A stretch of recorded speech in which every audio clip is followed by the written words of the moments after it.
Um, my husband was home, and he had like just walked in as all of this was happening, and so I just handed him the baby and told him that I needed to leave. He asked me if I was okay, and I told him no. And I grabbed the keys and I left.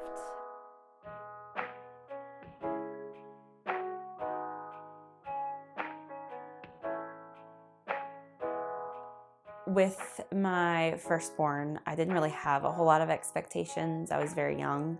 I thought that I wasn't in a good place, just because I was unmarried, I was young, I didn't know what I was doing. But in retrospect, I had a lot of support. I lived with my family. I lived with my mother and my father. My cousins and my aunts and uncles were all in that area, and so I had a lot of support, even though I wasn't ready to have a baby. And while all of the things that I did want didn't really happen, as far as I didn't get to breastfeed. I didn't realize I had any options with the birth, but I knew that what happened wasn't what I wanted to happen. But I didn't feel, I didn't feel like things were wrong. I feel like maybe I didn't know to have certain expectations, therefore I didn't have any disappointments in the way things happened. And so going into my birth with my second, I really had these expectations. I wanted it completely unmedicated, no pain medication whatsoever. I was going to have a doula there to help me. I just, I had it all planned out. And then COVID hit, and so I couldn't have a doula.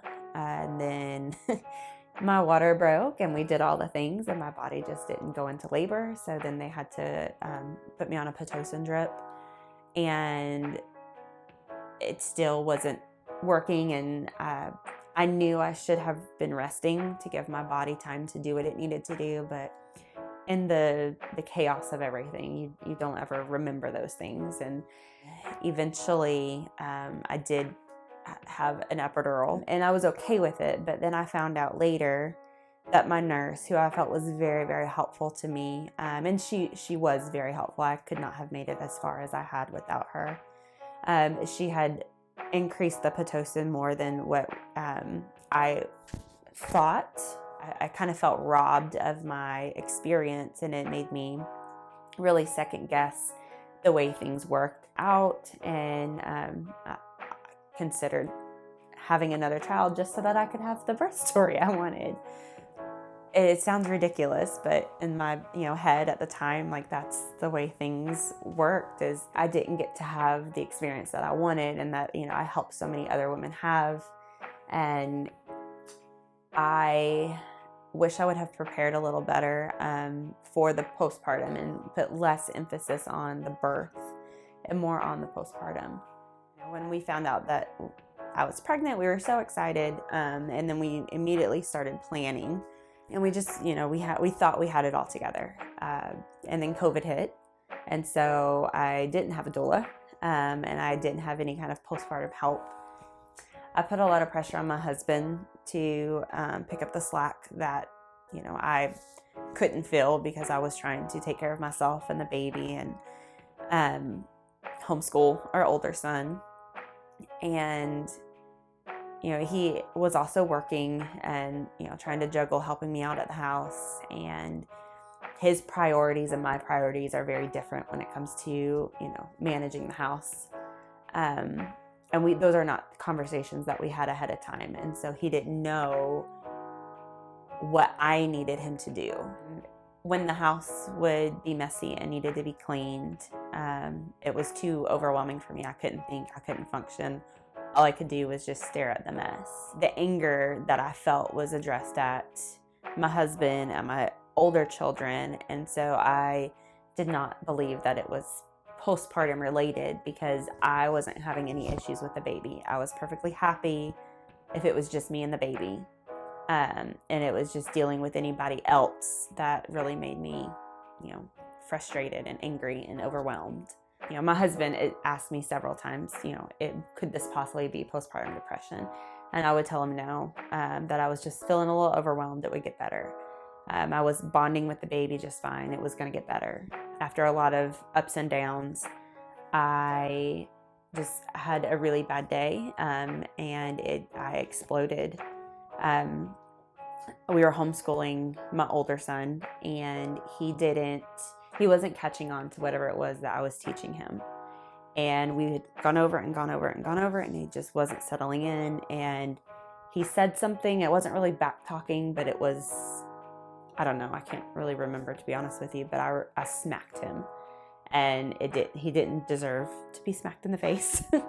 But I smacked him very hard, and I immediately regretted it. I immediately fell apart inside, and I didn't know what to do. My husband luckily was home. I just handed him the baby and told him that I needed to leave. He asked me if I was okay, and I told him no. And I grabbed the keys and I left. I drove around for a little while.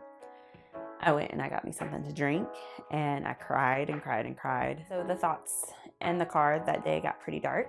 And that's when I knew that I needed to go ahead and find some help. I had talked to a friend and my sister, and they both agreed with me that I needed to go ahead and find someone to talk to. And so I got on the app that my insurance provides us, to find somebody that my insurance would pay for me to go talk to somebody. I couldn't sort through and find somebody that specialized in postpartum issues. It was either Family Matters or Women's Health. And so I narrowed it down to someone who had both of those checked off in the search engine. And then I made a couple of phone calls, and nobody could see me within 2 to 3 months. And so I just kept going down the list, and finally I found someone that could see me, and I think it was 3 to 4 weeks. And so I scheduled the appointment. She did not have any training in postpartum, and she said therefore she wasn't very helpful. She got caught up a lot on my history and my previous birth with my firstborn, and we would work through those things.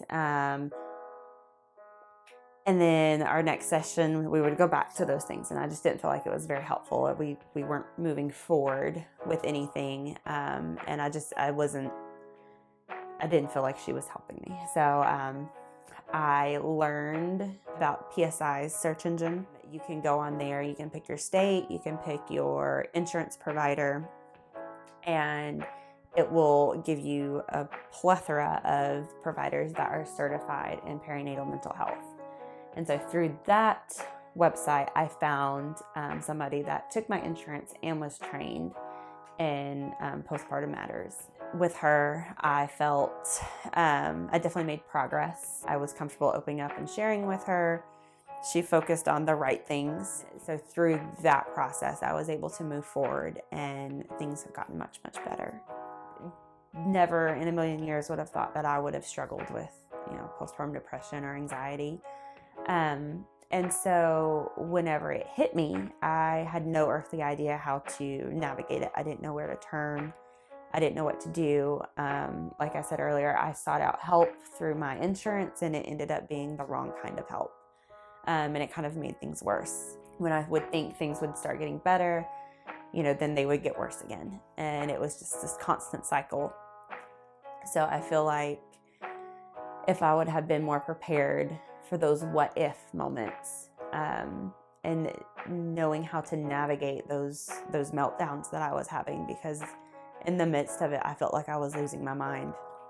My husband would ask me what he could do to help me, and I couldn't answer him. So through the therapy and, all of the resources that, we've been able to reach out to and get help from, as well as, finding support groups to help me through those moments and help me feel like I'm not alone. Things have gotten much better. I finally can manage the things that I need to manage. I'm not having those outbursts and those low moments anymore. It took the right kind of help, but it did get better.